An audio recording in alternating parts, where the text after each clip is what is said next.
Salvador, Bingbong, Campo Medialdea, born October 14, 1951, is a Filipino lawyer and former government official. He served as the executive secretary from 2016 to 2022, in the administration of President Rodrigo Duterte. He previously served as Presidential Assistant for Political Affairs and President of the National Livelihood Development Corporation under President Joseph Estrada.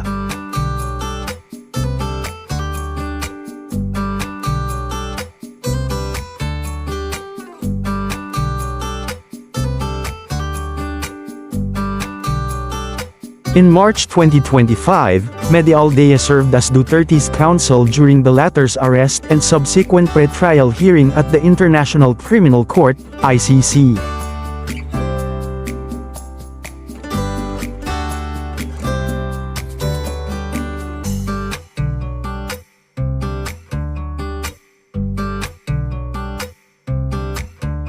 Medialdea is the son of former Supreme Court Associate Justice Leo D. Medialdea, who served from 1988 to 1992, under President Corazon Aquino.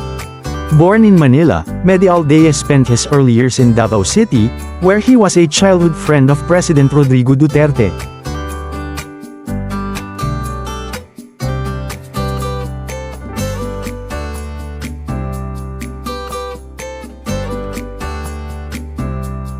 He attended the Lightbringer School in the city before moving back to Manila to finish high school at Paco Catholic School. He received his B.S. Commerce major in Management from Colegio de San Juan de Letran in 1972 and his law degree from San Beda College of Law in 1976. He passed the bar exams the following year.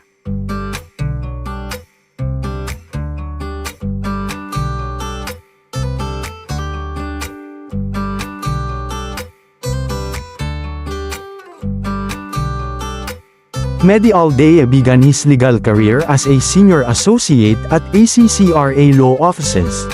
He then worked as a partner at Pecabar Law Offices, the law firm of Senators Juan Ponce Enrile and Rene Cayetano, before becoming a managing partner at Medialdea Ata Belo Guevara Suarez Law Firm, MABGS.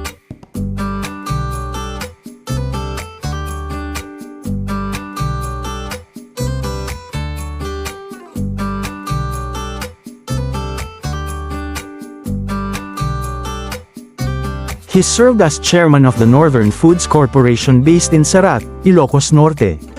He began work in government in 1998 at the Livelihood Corporation upon the invitation of President Joseph Estrada.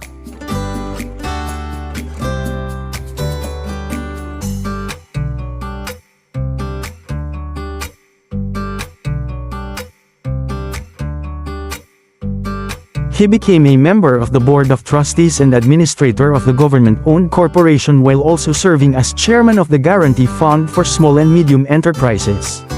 In 2000, he was appointed by Estrada as Presidential Assistant for Political Affairs.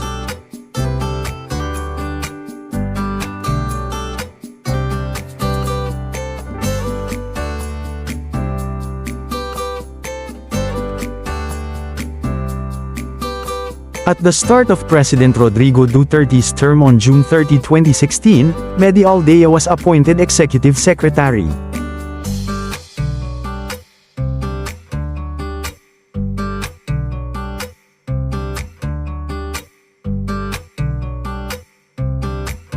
Medialdea still serves as partner at the MABGS law firm, whose clients include President Duterte. He is also director for Manchester International Holdings and Asset Insurance. He also served briefly as bar examiner for the Supreme Court in 2006.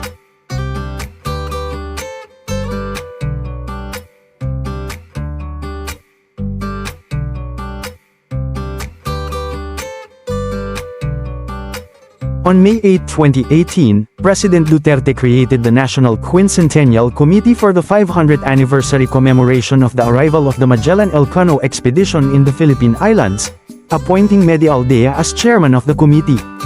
They held their inaugural meeting on June 29, 2018, in Baler, Aurora.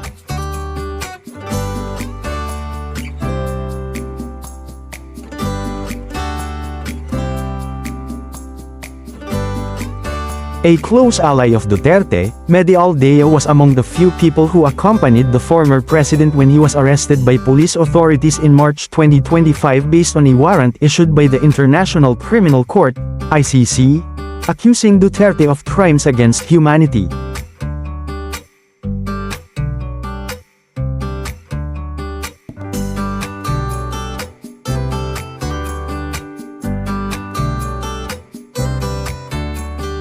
On March 14, 2025, he acted as Duterte's lawyer at the first appearance in front of the pretrial chamber. On March 18, Medialdea was hospitalized after visiting Duterte in detention. The next day, it was announced that he would withdraw from Duterte's legal team, citing limited slots.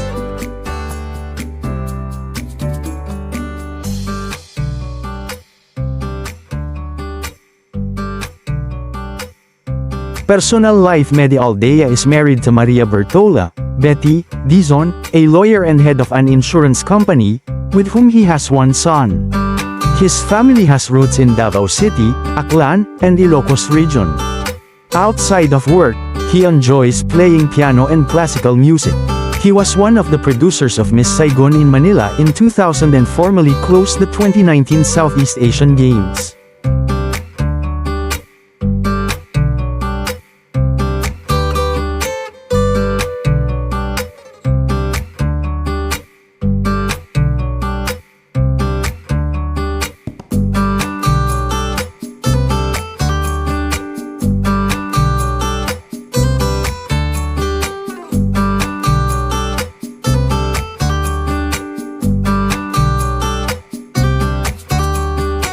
Welcome to the amazing world of 1000 vlogs.